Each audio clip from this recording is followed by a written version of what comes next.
"This isn't your home anymore," he said, holding the deed like a warning. His wife stood behind him, arms crossed, eyes on the hallway rug I paid for. I stared at the keys in his palm, mine once. He didn't flinch. Just waited for me to move. I didn't cry. Didn't argue. Just walked to the bottom drawer of my husband's old desk. Pulled out the original deed. The one with my name still on it. Then I looked up. "That's fine," I said. "The judge can talk now." After my husband passed, the house didn't feel big. It felt quieter. Still. Like it was holding its breath with me. I kept his chair by the window. Still turned the radio to his old station every morning. Still made 2 cups of tea. Out of habit, not hope. The silence wasn't loud at first. It was gentle. Familiar. I filled it with little things. Knitting by the fireplace. Baking on Sundays. Reading until the porch lights flickered on. Then my son moved in. He didn't ask. He just said, "Mom, we'll take care of you now." And I believed him. At first, it was sweet. His wife brought flowers. They called me Ma. I handed over the bigger bedroom without a second thought. Even let them choose the new curtains. They needed space. I understood. She was pregnant. He was stressed. It made sense. So I made myself small. Folded my life into the guest room. Hung my wedding photo in the hallway instead of over the bed. Put my favorite teacups in the high cabinet no one used. They didn't notice. Or maybe they thought I didn't. She started rearranging things. "My mom says throw pillows on the couch feel more open," she said one afternoon. I smiled. Nodded. Moved mine to the linen closet. Every Sunday, I made lunch. Biryani, roast chicken, soft rotis, fish curry, whatever they liked. Sometimes they'd sit. Other times, they'd take plates to their room. She never washed the dishes. He stopped saying thank you. I told myself it was stress. A season. A phase. When the baby came, I felt useful again. Rocked him at 2 a.m. Watched him while she napped. Sang lullabies in the old language my husband used to hum. My son looked tired but grateful. I caught him smiling at me once while I rocked the baby to sleep. For a second, I felt like home again. Then she hired a nanny. Said I needed rest. And the rocking chair was moved to their room. I told myself I still had purpose. I folded their laundry. Paid the water bill. Gave up my car because they only needed one. He put me on his bank account. Said it'd make things easier. So I gave him my power of attorney. Just in case. He promised it was temporary. I laughed with them when they hosted his in-laws. Stayed quiet in the kitchen, making snacks no one ate. She said once, "You don't have to go all out. They don't expect it." As if effort was a performance. As if love had an off switch. They brought new art. Muted colors. Modern pieces. She took down the wedding frame. Put it in the hallway closet. I asked where it went. "Oh," she said. "I thought you didn't mind." I told myself I didn't. When my old friend Mina sent a birthday card, they left it unopened on the table for days. I finally opened it myself. Read it alone. "Happy birthday, old girl. You still dance in my memory." I folded it gently and tucked it under my pillow. One evening, I came home from the temple and saw the guest room door half closed. They were painting. Gray. Neutral. My quilts were gone. I asked and he said, "We're just refreshing things." I didn't argue. Just opened the wardrobe. My clothes were still there. But something felt absent. As if the room had already stopped being mine. Sometimes I'd find my slippers moved. Photos rearranged. My teacups replaced with sleek white mugs. She threw out the old dish towels. Said they smelled like mildew. I started sitting outside more. On the porch swing my husband built. The wood creaked. The wind was kind. One morning, I trimmed the hedges. Used the old clippers he used to sharpen every spring. My hands ached, but I didn't mind.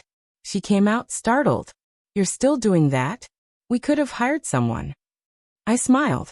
Not everything needs replacing. She didn't reply. I slept lighter these days. Not out of fear. Just readiness. Some nights, I'd wake up and stare at the ceiling. Count the little shadows. Trace the light on the walls. Whisper my husband's name just to hear it again. Not lonely. Just forgotten. They started hosting parties. Friends with polite smiles and big voices. I stayed upstairs. Listened to laughter that didn't belong to me. The home was full of people, noise, decoration. But I had never felt emptier. The final moment wasn't loud. It didn't even come from anger. It came when I saw her wiping down the picture frame in the hallway. The one with me and my son, the day he graduated. She paused, looked at it, then turned it face down. Didn't even notice me standing there. I waited a second, then turned and walked away. That night, as I folded the laundry, I said it out loud. Not for them. Not even for him. Just for myself. I was never truly lonely. Just quietly replaced. It happened on a Thursday. No storm. No yelling. Just a sliver of paper. And a silence I still haven't outrun. I was vacuuming behind the couch. The one they picked out from that glossy furniture place. My old one had creaked, but it remembered me. This one sat stiff, cold, expensive. Something thin slipped out from underneath the leg as I pulled it forward. At first, I thought it was junk mail. Crinkled.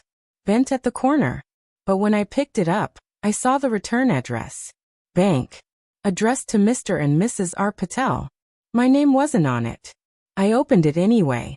My hands weren't shaking. Not yet. It was a final notice. Default on home loan. 30 days from foreclosure. No mention of me. No explanation. Just numbers. Dates. Debt. I stared at it. Then sat down on the floor. Right there in the middle of the rug I bought with my first teacher's salary. The one with the little maroon diamonds and faded blue threads. The vacuum was still running. I turned it off. The room went too quiet. I folded the letter slowly. Walked to the study, my husband's old space. Still smelled faintly of wood and ink. I opened the cabinet. Where we used to keep everything. Deed. Insurance papers. Marriage certificate. Wills. Letters we never sent. The folder with the house deed was gone. My fingers brushed the empty file tabs like a prayer. It had been there. I was sure of it. I checked the desk drawer. Nothing. Just a loose button and a parking ticket from years ago. The house that had always been ours suddenly felt like it wasn't mine. I sat on the edge of the chair, unsure if I was allowed to anymore. Then I walked to my room. Turned on the old laptop I rarely used. Waited while it groaned awake. Clicked open my email. Searched title transfer. Scrolled. There it was. Transfer of property confirmation. 2 weeks ago. Finalized.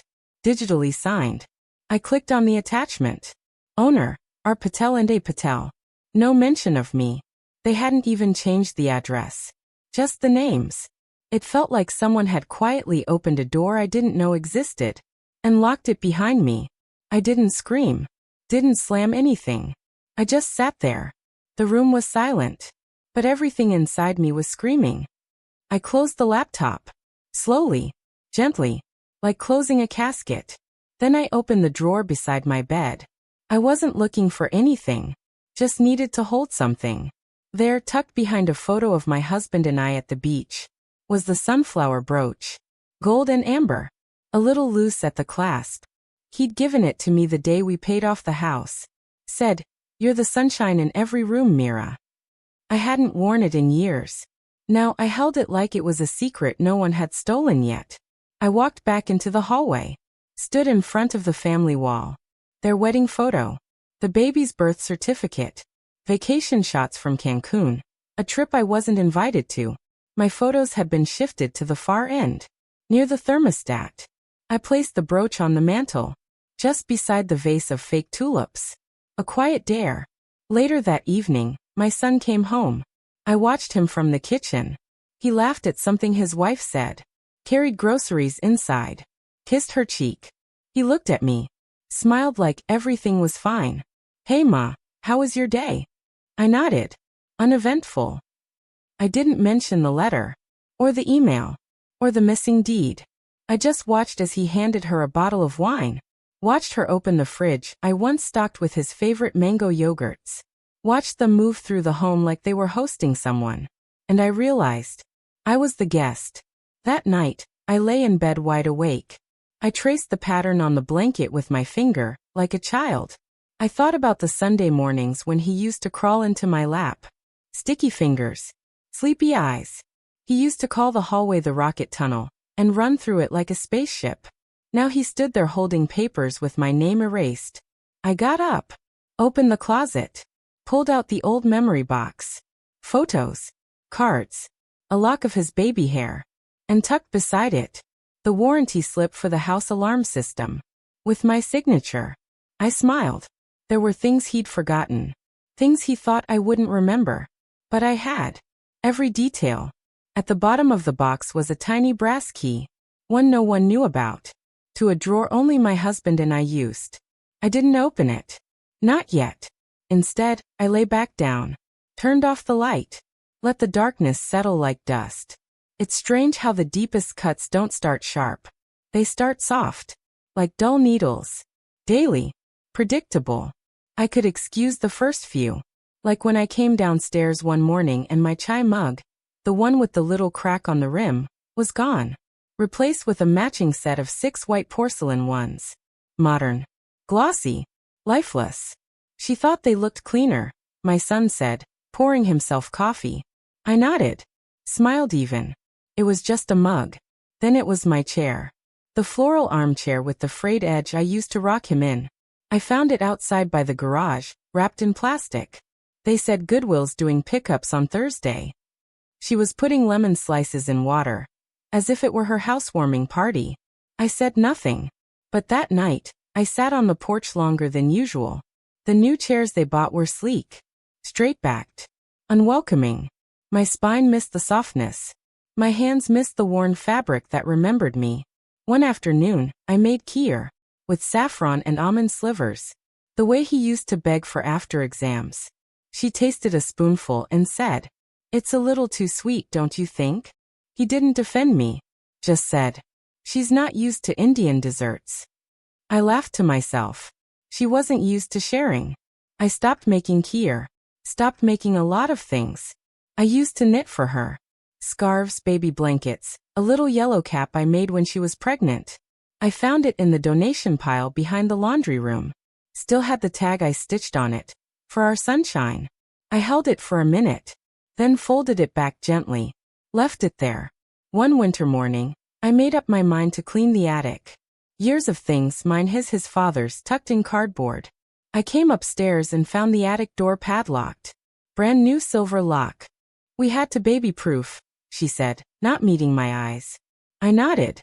Didn't mention the attic had never once injured a baby. Just quietly erased another corner of my life. Photos began disappearing too. Not all at once. Just one frame at a time. First the photo of his 3rd birthday, chocolate smeared on his cheek. Then the one of us by the fountain at Union Park. Replaced with digital canvas frames. Looping slideshows of their beach trips. Her parents. The baby's footprints. My face faded out like background noise. I told myself I was imagining it. Paranoia. Age maybe. But then came the texts. Or the ones that never arrived. A family dinner. Laughter downstairs. But no one told me. I came down halfway through, wearing my red sweater. He looked surprised. "Didn't think you'd be up," he said. I smiled. Sat quietly with my plate. Listened to them talk around me. Like I was a painting. "Pretty. Still," she said once. "My mom always says aging parents should enjoy their rest." Then looked at me like I was already in a rocking chair in her memory. That week, I stopped sitting at the table. Ate alone in my room. Not out of spite. Just ease. No explanations. No half smiles. Just peace even if it was lonely. On my birthday, he handed me a gift bag. Inside, a teal sweater, 2 sizes too big. Tag still on. She said, "We weren't sure of your size, so we guessed." I used to knit my own. The next morning, I found the price tag in the trash. It had been on clearance. That stung more than it should have. Like I was a task. A checkbox. Something they had to include, not celebrate. I remember one Sunday, I made lemon rice, his favorite from when he was sick as a child.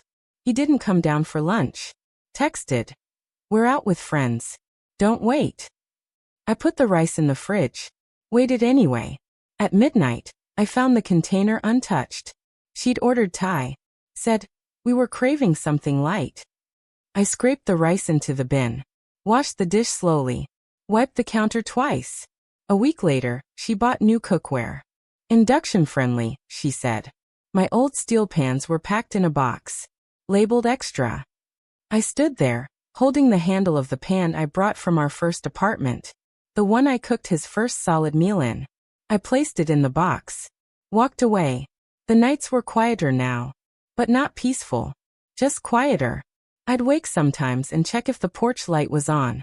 It used to be. My husband never let it go dark. Now it stayed off unless guests came. One night, I turned it on myself. Sat there with a cup of tea. No one noticed. And still, I told myself it was fine. That these were small things. Mugs. Photos.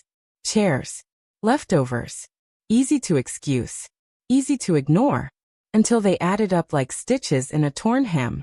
Unraveling. Slow. Silent. Steady. It wasn't one big moment. Not a shout. Not a slam. Just a quiet collapsing. The kind you don't even notice until you're standing in the middle of it. Surrounded by things you used to love. And realizing none of them look back at you anymore. It started with a sound. A soft one. His son, my grandson, asked, why does Grandma always sit alone? He didn't answer. Just closed the pantry door and turned on the blender. I stood behind the hallway wall. Still, listening to my own absence being explained with silence. I walked into the living room. Sat down on the couch.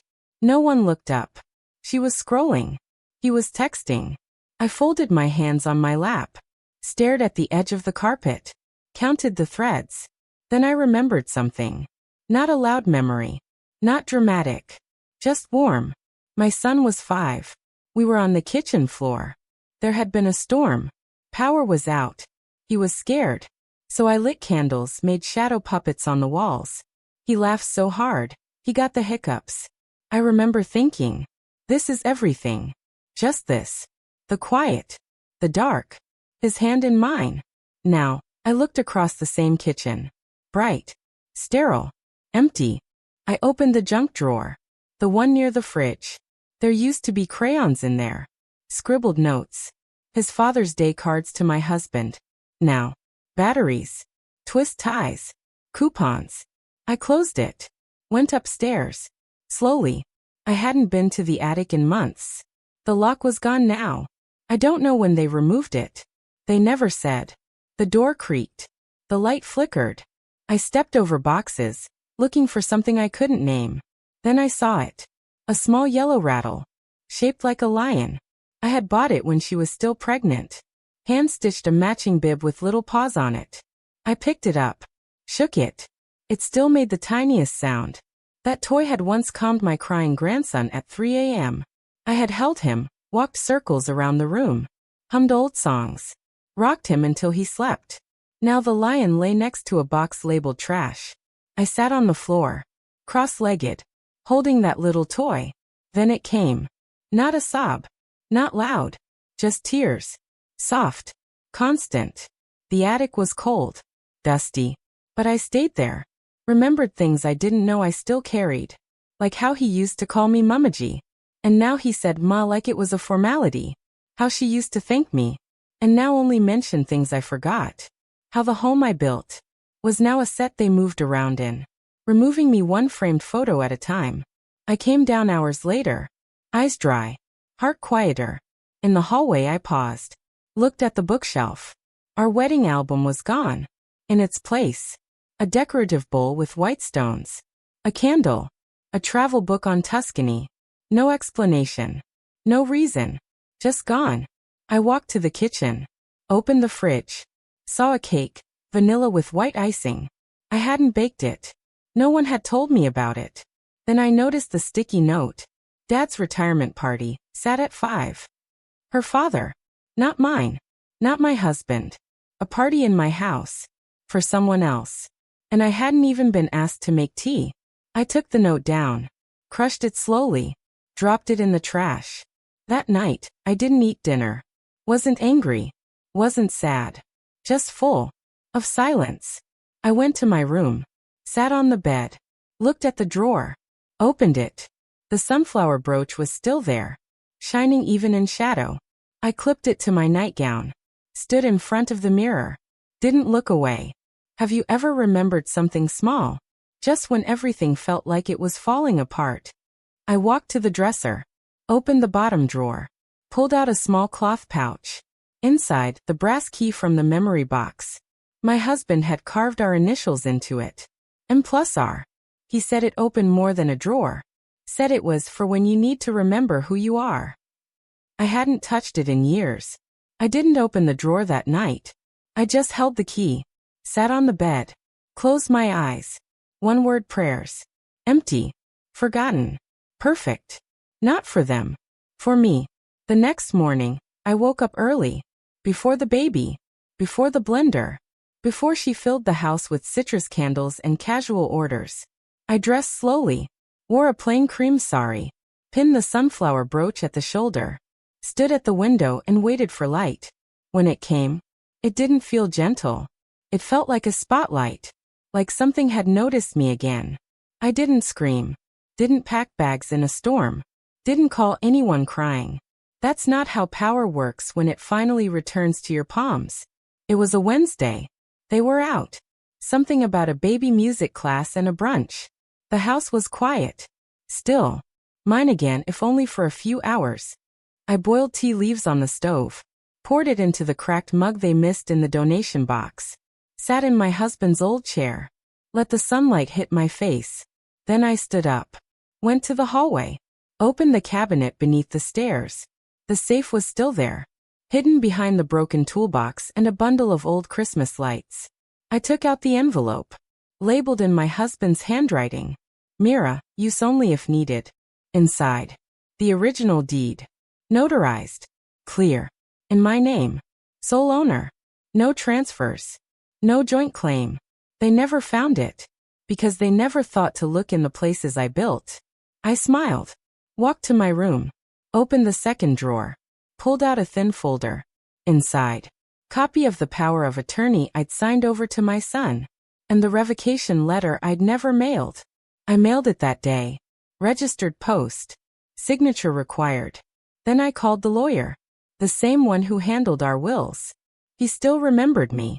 Mrs. Patel, he said. Been expecting your call. You all right? I am now, I replied. We set the appointment. Filed the papers. Transferred every account back into my control. Bank. Utility. Insurance. All of it.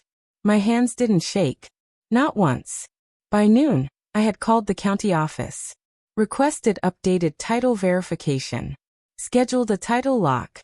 Added a legal notice. No future claims or refinancing allowed without written consent. They wouldn't be able to touch it again. Not without going through me. Then I went to the closet. Pulled out my husband's old suitcase. The one with the leather straps. Packed only what was mine. Not much. Just enough to remind myself. I existed before them. And I would exist after. Clothes. The brooch. 2 photo albums. My diary. The brass key. I left the rest. Let them keep their imported chairs, their decorative bowls, their silence. At 4 p.m., I stood in front of the mirror. Unpinned the sunflower brooch. Held it in my palm. Closed my eyes. Then I turned to the hallway. One step at a time. I didn't leave a note. Didn't slam a door. Didn't even check if they saw me walk out. But I did leave something. In the mailbox. Right beneath their new nameplate. A plain envelope. Inside. A copy of the real deed. Stamped and signed. And on the back, a yellow sticky note with one line. Your brunch isn't the only thing canceled. Muted speaker. I walked to the driveway. Got in the taxi. As we pulled away, I didn't look back. Not once. No music. No farewell. Just the road stretching forward. I checked into a small guest house near the lake. 1 room. White curtains. Warm light. The woman at the desk said, "Long stay?" I nodded. "Just until I find something permanent." She smiled. "No rush. You look like someone who knows how to wait." That night, I opened my suitcase. Took out the brass key. Held it in my palm again. Then I finally opened the drawer it belonged to. A box. Taped shut. Labeled in faded ink. Letters she'll only need if he fails her. Inside, I found 12 letters. All from my husband. Each one handwritten. Each one dated from the year before he died. I read the first one slowly. If you're reading this, it means you waited. You trusted. Maybe too long. But I always knew, Mira. If they ever forgot who you were, you wouldn't. You'd remember. And you'd walk away without needing to raise your voice. I cried. But not with sorrow. With relief. With the ache of someone finally seen again. The next morning, I walked to the lake. Sat on a bench. Watched two birds fight over a crust of bread. I laughed. Aloud. Not because it was funny, but because it felt good to take up space again. That evening, I visited the post office. Mailed a final envelope. Addressed to my son. No return address. Inside, a single house key. Bent at the tip. No longer fits any lock. And a sticky note. I didn't change the locks. I changed the terms. Have you ever stayed quiet just to keep the peace? And then one day you just stopped? I thought taking back the papers would be the end. A quiet line drawn. A return to balance. But betrayal doesn't always end with what's stolen. Sometimes, it deepens with what was never supposed to be touched. The deeper betrayal came wrapped in good intentions. In neat emails, in quiet lies, in we thought it was best. It came a week later. I was sitting on the porch of the guest house, watching the light change on the lake. A letter arrived. From the medical group we used to use. The one my husband and I signed with decades ago. Thank you for submitting your updated cognitive assessment and primary caregiver designation. Your record has been updated as follows. I didn't understand at first. I hadn't submitted anything. Hadn't taken any assessment. I called the office. Waited. Listened to soft jazz while they pulled up my file. Then the woman's voice turned professional. Detached.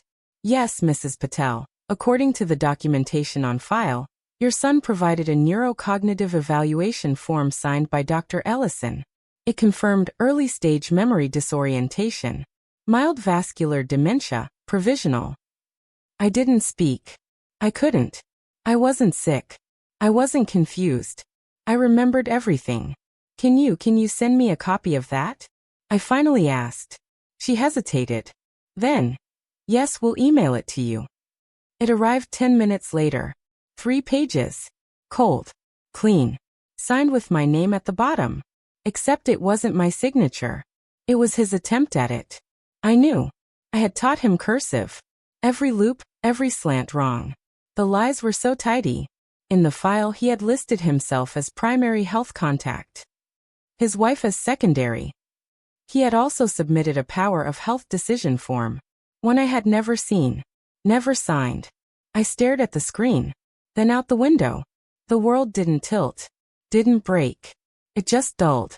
Like someone had taken an eraser to my name. He hadn't just tried to own the house. He tried to rewrite me.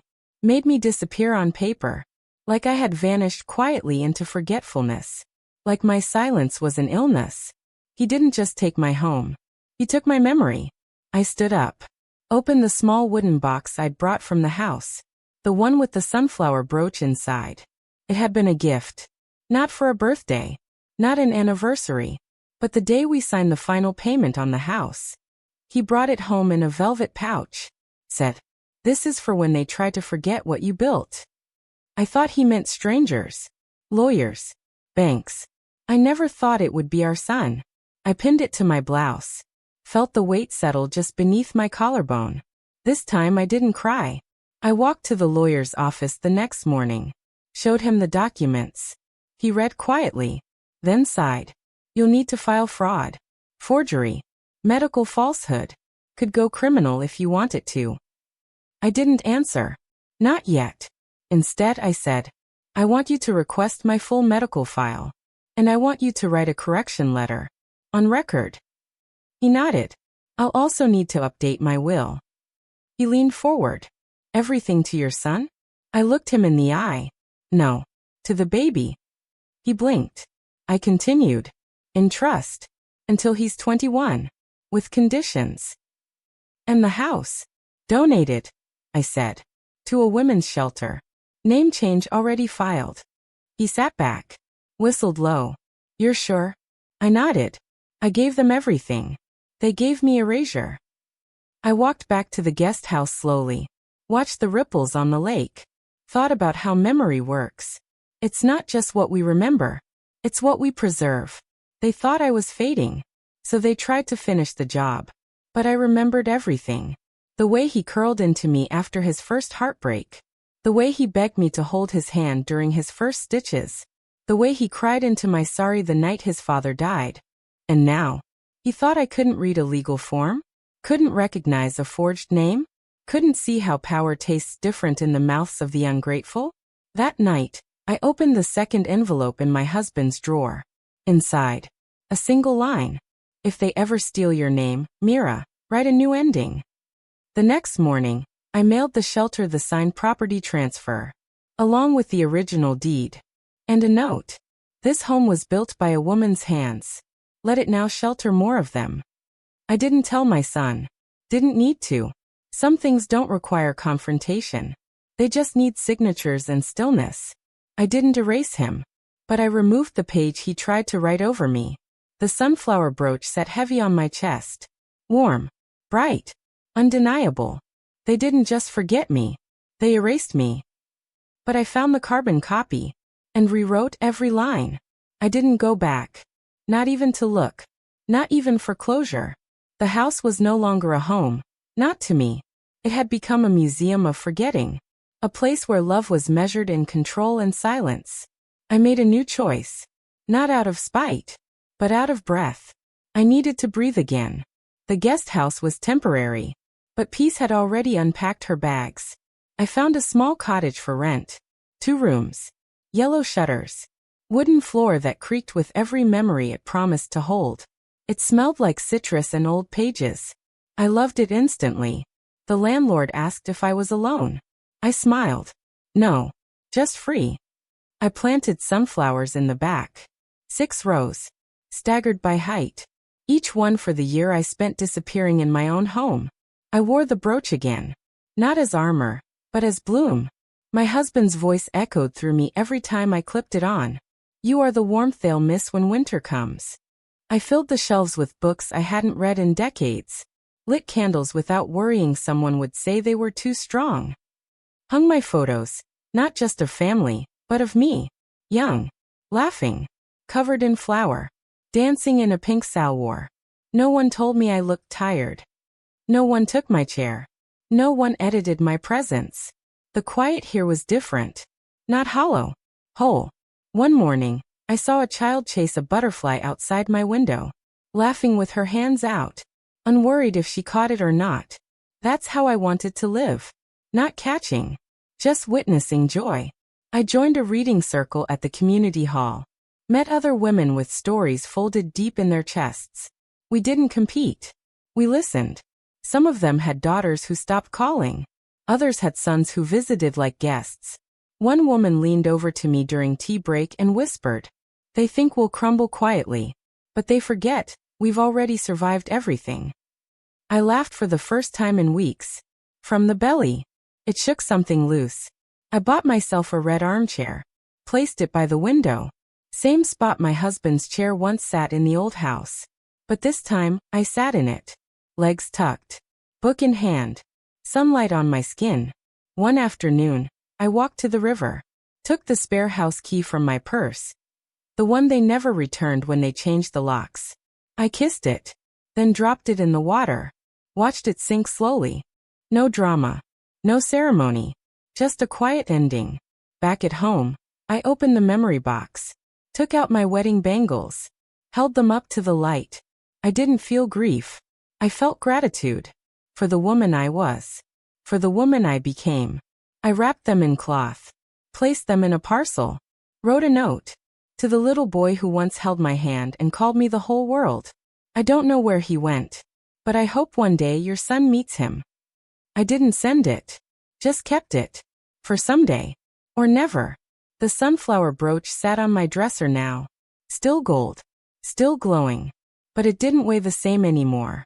It didn't ache. It reminded that I once built a home.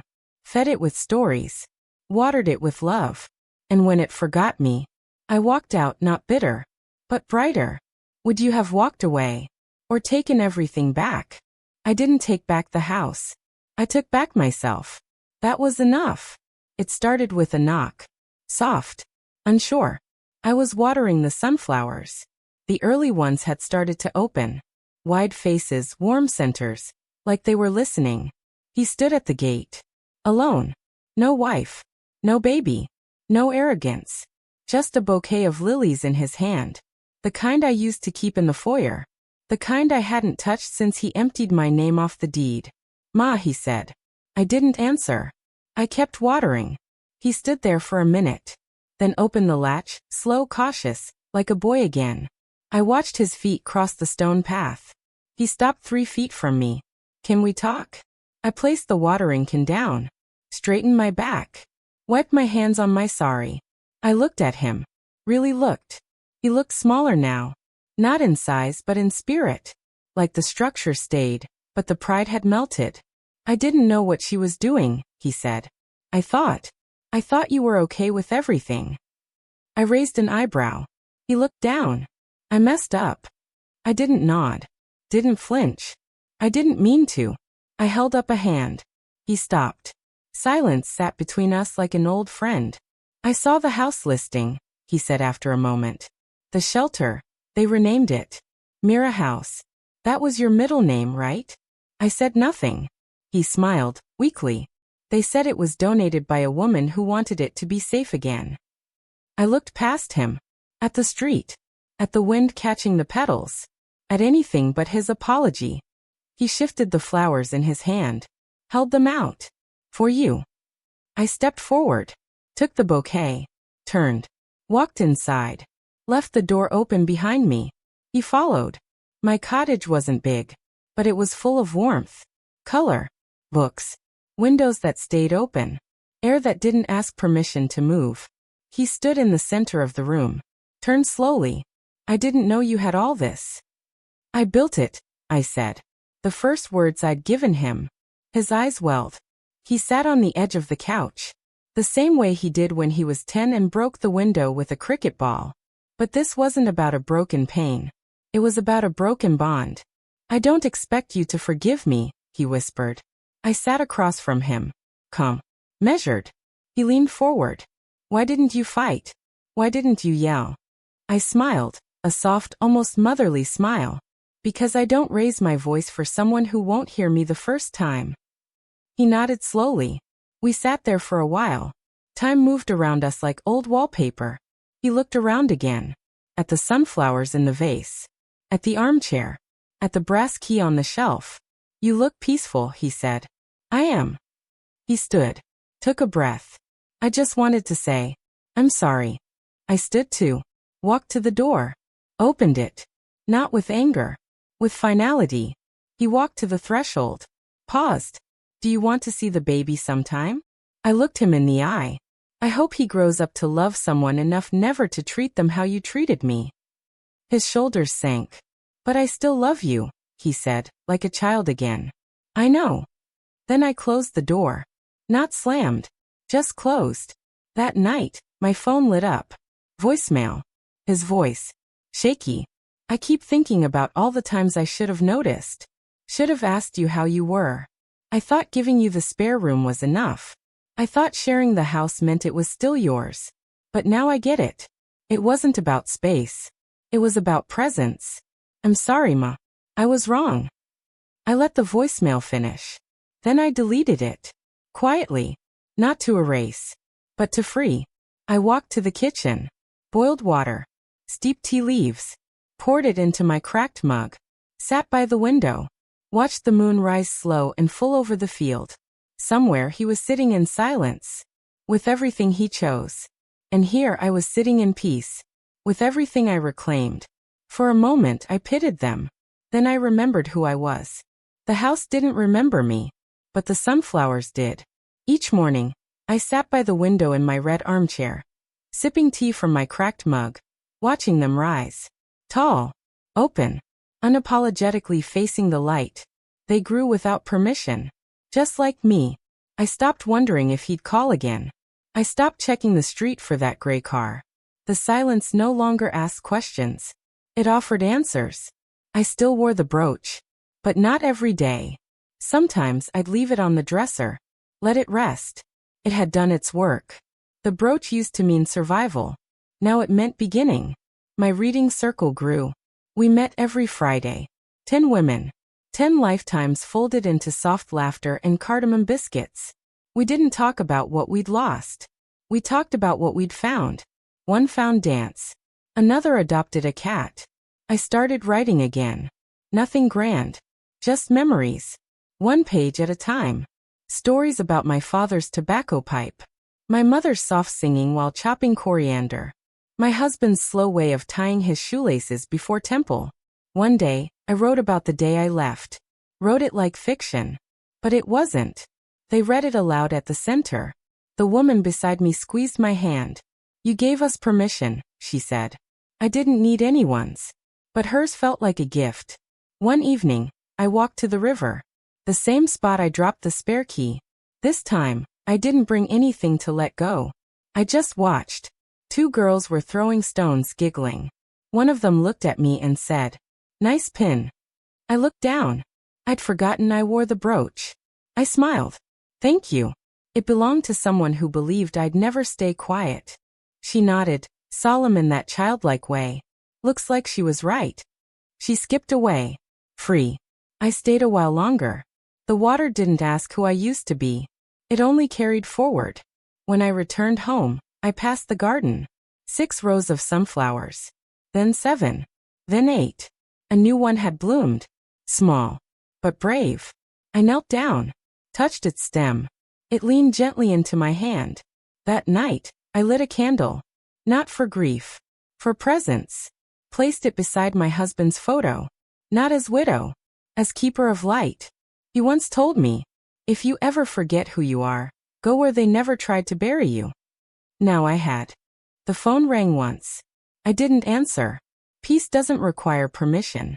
It simply arrives when you stop unlocking the same old doors. 1 month later, I received a letter. Handwritten. From his wife. Miri. I don't know what to say except I was wrong. I confused comfort with control. I confused your silence with consent. I never meant to take your place. But maybe I did, without knowing. Or maybe I did know. The house feels different now. Empty. Not because it lacks things, but because it lost the woman who made it a home. If you ever want to see the baby again, the door is open. This time truly. I read it twice. Then folded it neatly. Placed it in a book I kept by the window. I didn't reply. Not out of pride. But because some answers don't live in envelopes. They live in choices. I hosted the reading circle at my cottage that week. Put on my red sari. Baked semolina cake. Pinned the brooch to my shoulder, for no one but me. One of the women asked if I ever missed the house. I looked around. At the red chair. The open windows. The sunflower row leaning toward the afternoon. No, I said. It was never the house. It was the echo I lived inside. She nodded. What are you now? I smiled. Not the echo. That night, I sat on the porch. Tea warm. Feet bare. Air soft with jasmine. I didn't need celebration. Didn't need closure from him. I had something else. A voice. And no one was interrupting it anymore. I was never the echo. I was the voice they tried to silence. And the key I never gave became the one that freed me.